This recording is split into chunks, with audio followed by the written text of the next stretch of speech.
Hello there. I thought today I would talk about why I think breathwork is such a valuable tool to helping our bodies and minds cope with stress, and therefore why I do breath coaching as soothing stress strategies. I'm a qualified yoga body breath coach, so much of what I'm about to say comes from what I've learned in my yoga body training, but also from my studies at Oxford University into physiology, psychology and neuroscience. So why on earth do we have to learn how to breathe? I mean, after all, we do it automatically. We've been doing it since we were born without thinking about it. Well, the answer is it is remarkably easy to breathe incorrectly or maladaptively, especially when we are feeling overwhelmed. So it is necessary to review the whole process of breathing to understand all the stages involved. When we breathe in, our diaphragm engages and moves downwards, so that increases the amount of space in the lungs and creates a vacuum, which then sucks the air in, and then we can absorb the oxygen from that air. When we breathe out, the diaphragm relaxes and returns to its resting shape.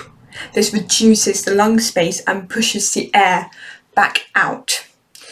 The diaphragm is a very unusual and unique muscle in that it is shaped like an umbrella, this kind of curved upward shape, and it is vast. It surrounds the base of our thoracic cavity, and you can trace it along the very bottom of your rib cage, and as you do it, you realise just how big it is.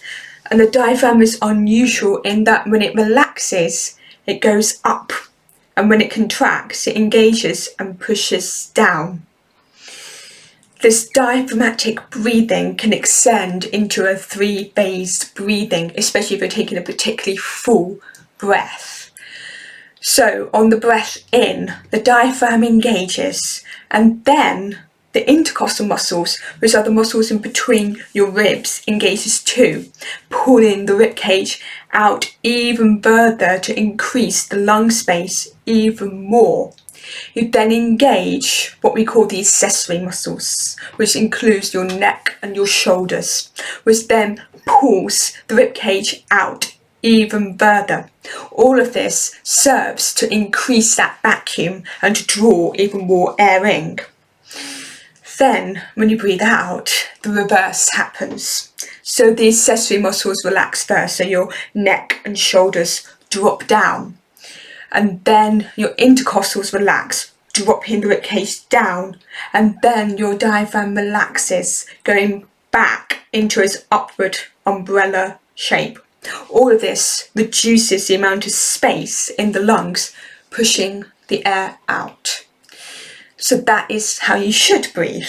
However, nowadays, for a variety of reasons, most of which are related to feeling stressed or overwhelmed, we actually breathe incorrectly. We do paradoxical breathing. This is where we engage our intercostal muscles and our neck and shoulder muscles first in order to create that vacuum in our lungs and to draw the air in.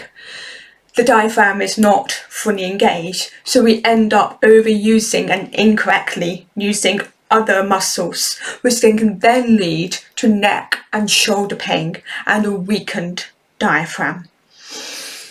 Not only that, because this is paradoxical breathing, so this is what we should not be doing, it's not natural. We end up not having the optimal lung space because we haven't fully opened up the lung capacity, because we have not used our diaphragm correctly or fully. This then means that we're breathing more shallowly and high up in our chest.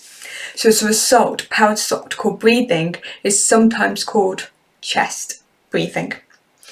If you see someone's chest moving a lot instead of their bellies rising and falling, they are chest breathing. If you watch a newborn baby breathe, this is before they start to learn or take on the bad habit of chest breathing. You see their bellies rising and falling very naturally. And this is how it should be, because the belly should be where most of the movement is. The chest and the shoulders may move, but to a lesser degree, and is more of a reaction to the belly rising and falling because of the diaphragm engaging and relaxing. Not only is chest breathing an inefficient and unhelpful way to breathe, you end up breathing too fast because you're breathing shallowly. And this then signals to the body that you need to be in a fight or flight state. You're in a state of stress. This then only adds to the problem of already being in stress and having a reactive instead of a responsive nervous system. So it is possible to get breathing wrong. I can teach you how to breathe correctly, how to get it right, and to help you understand about the way you breathe, so you can help yourself reduce the level of stress that your body is experiencing, especially in stressful times. All you need to do is go to my website at soothingstressstrategies.com and book a session with me. In my next video, I will reveal more fascinating facts about breathing. Look out for it on my Facebook page or my YouTube channel. Bye for now.